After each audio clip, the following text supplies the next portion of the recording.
now we speculate. Now we speculate, because there is no way that Faker's playing like Diana mid, right? Like that's not happening. But you'd expect I think Owner he'll to play Yone. But yeah, but you'd expect Owner to play Lee. So is it bot lane? No. Carrier's playing Lee with Senna. It is going to be Lee. Yeah, okay, yeah. So I just, when you have Owner on your team and you're not using him to play Lee Sin, even when it's Carrier, the fact that T1 can do this is a question. Well, we don't know if they can do this. That remains to be seen. They've done it. Here we go, guys. Game number 2. Let's hit the rifts.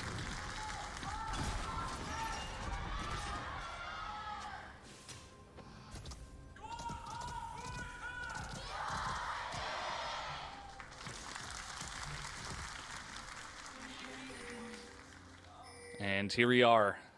This is real life. I know some of you might be bat testing out of control. It's okay. I understand. And yeah, always questions to be asked. You know, like T1, they showed a lot of respect in game number 1. This draft doesn't really ooze respect, if you will, you know? They certainly are freestyling a little bit. To put it lightly. And yeah, they might still win. Doesn't mean that this is a very viable comp. I think they're having a little bit of fun. And this could be FREDIT BRION's opportunity to just say no. Like, we're just going to draft standard. We're going to use Seraphine, which is really strong right now. And just try to beat you straight up and punish you for this. Or T1 might just be that much better, in which case they might just win anyway. There's a lot of questions going into this game, Valdes, and I'm sure some of them will be answered, some of them will not, and we will remain seeking, like, how does T1 actually rate this draft? But that is a problem for future us. Talking a little bit about, as we have 5 precision, that should be an achievement, you know, like, and we hitting all of them for effort. That was a good time. Live Sandbox, Guma. Summer effort. Yeah, he's just going to have to flash here. Bit unfortunate for him. He also did use Exhaust onto Gamin, so that just means that, okay, no summoners here for the Senna. Very easy for FREDIT BRION to pull that off. Delight, once again, getting things started for his team. And also continuing the struggles in lane that have persisted somewhat for Guma. Auntie is looking for the punish. Owner was able to do it.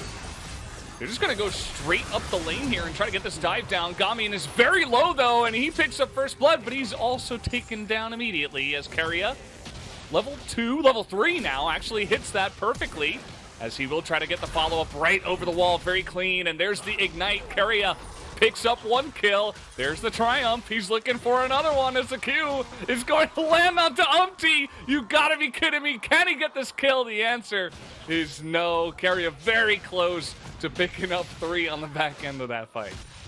Here, generally, that means that Jonas Strong was trying to hide something from us. As here comes Owner. He's level 5. So, yeah, just, just saying hello. Pushing in the wave, helping him out, and maybe just trying to push to get priority on this Drake, and that is exactly what they will do. They'll pick up this Infernal at 5 minutes 20. And Infernal on a team that is 5 defensive champions, pretty great. You'll take that. That's a huge win. Gets a lot of stats. Looking like a mountain or a possible cloud soul for Atlas here, or Ocean. I don't know if anyone gets excited about Ocean. Stop the dive there, as you are backing on Vision, but there is Gamin here, and that's going to be the attract repel, but Carrier does not care. He's fighting through the exhaust, and he's going to be taken down as Guma, not sure about that second mouse click after the kill, as maybe he clicked over the Dragon Pit? I don't know, that was very strange. Either way, that is going to be 2 kills over to FREDIT BRION. T1 did not have to do that, but they did. Your cookie drafts out. Not cookie cutter, but cookie as in crazy. And cookie, yeah. Have some, do some limit testing, right? Again, if you don't do it now against FREDIT BRION, you never will. And maybe down the line, this is the draft that saves you. I don't necessarily see it. I don't think so. Working out that. Hey, I'm an optimist, Veldas. Yeah. I believe. Love it. Here we go. He's going to get a massive combo alongside a Delight. 3 people knocked up forever, but then Faker returns the favor immediate Gnar into the wall. But will it matter as the Encore gets totally blocked by the wind wall? And that is exactly what we were saying. The Seraphine has 0 value as everybody from FREDIT gets in the pit and gets pummeled into the ground. T1 pick up 4 kills and the Rift Herald. Oh, that wind wall was about to time out. If that hits, they win the skirmish. Good engage from Umti and Delight, but there's also no damage at all. Once sword comes in, it becomes a little bit better, but I want you to note how long this wind wall has been here. Oh, yeah, it's like half a second more. If Lava actually gets that off, they win the skirmish. Zeus and Owner immediately die, and maybe you can get yourself someone that's more fed, but Lava really not seeing the wind wall or trying to time it the moment that it's timeouts to give them less time to respond. But if you do that against comp similar to this in solo queue, and if it gets ahead, it quickly turns into one of these games where that team doesn't always win, but there's about 7,000 fights, and that team always is looking to fight. T1 have a little bit more restraint than your average solo queue team, that's for sure, as it is going to be Cloud Soul, by the way. But they still have the lead as well. And like how it works out, there is obviously so many ways to enable Faker between Carrier's kick, Owner's ultimate, and Zeus's ultimate. Zeus is also going for the tankier build, which means that they have someone that can actually utilize the Senna sustain and provide a lot of safety, as I'm pretty sure Sword is dead. Yeah, he is super dead. He does not have flash, no hop available either. Owner is now 2-0-3. He had obviously double hop. He's got proto belt. He had flash if he needed it. Doesn't even have to use his ultimate ability here. Just a clean kill. And Carrier just solo on the bottom side. He's just going to back away. As now Faker, he's not playing LeBlanc this time, but he is going to tether onto Lava. There is the second Cyclone, and he is dead, alone in the river. He gets taken out by 3 members of FREDIT. Oh, that could have been really sick if he got out, but he didn't have flash, so there wasn't really a way out for him, even with getting his ultimate off. Meanwhile, on the other side of the map, Zeus is getting a turret, so it is not a great trade, all things considered. But as FREDIT, you'll take anything that you can get, and you did get a kill on Lava. So, provided that he can actually... Wait, he had to flash just now. I don't know what happened, but that can't be good.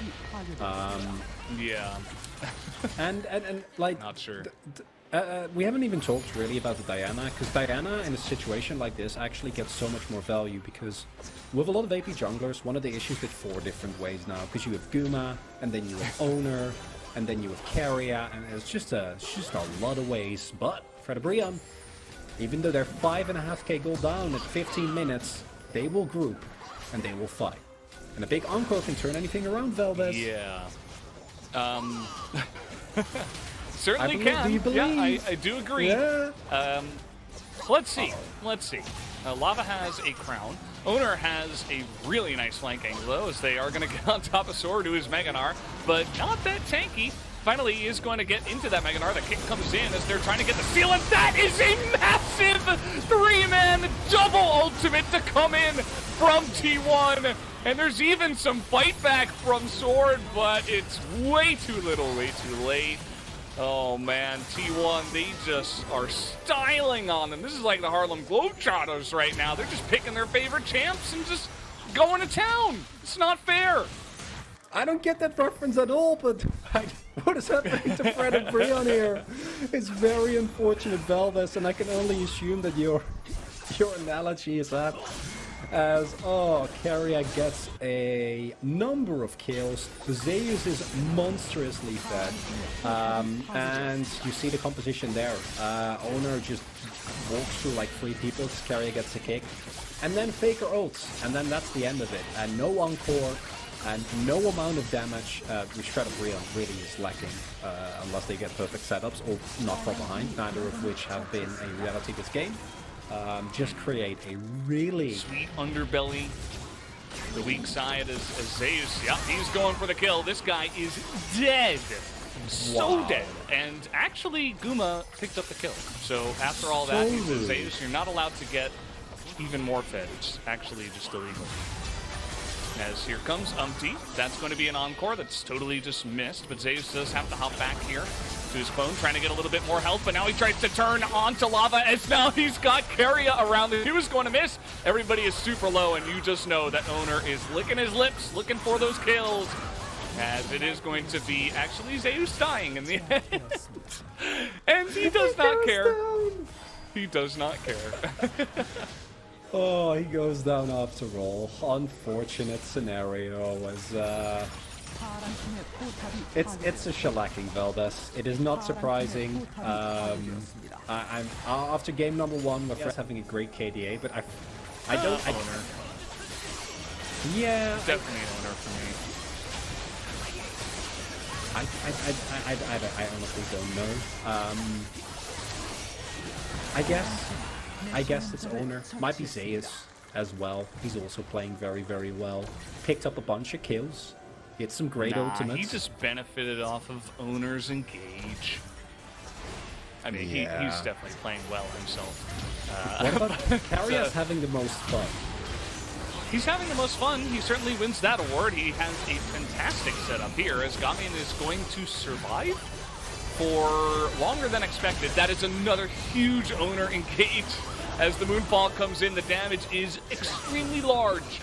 As now Faker is looking for his own fun on the backside. Probably not going to find it, actually, as he has the wind wall and doesn't do much. As Gamian finally goes down, and Zeus is going to clean up the mess that is happening here in the base.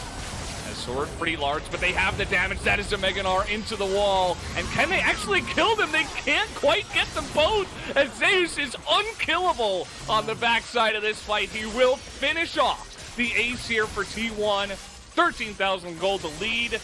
And T1, I don't know if they can end it here, even with the Baron buff, but they still... Not quite enough. They got Soul as well, Yeah. which is nice. Wow. Cloud Soul to top it all off. Maybe they'll wait for the Elder. It's only 6 minutes away. Here's Keria. There is almost Meganar, but the second you don't hit that engage, you're leaving. And FREDIT BRION very intelligently will do exactly that. Zeus has teleport. If they really wanted to force it here, they could. He is going to teleport into mid. And just wait for the fight. You know that T1 is going to make a fight happen. They only have 20 seconds on this Baron buff, so definitely got to try to make it happen before then, you'd have to imagine. Maybe not. Or they could just back away. Yeah, I didn't think they were going to. Because everybody is going to dodge that one. Here comes the crash down to Light trying to make this happen, but he only finds one as he does get space called in the backside, but the Wombo Combo comes in and a giant safe of gold smashes FREDIT BRION's head from the top side. And it does crash down on them completely. Another ace here for T1 as they are going to end this game in 23.5 minutes. They absolutely demolished them. It was not fair. It was not pretty. And T1 will go home with the 2-0. And the less that is said about that game, the better, Veldas. It was a complete outclassing across the board. It is not a surprise given the current form of these two teams.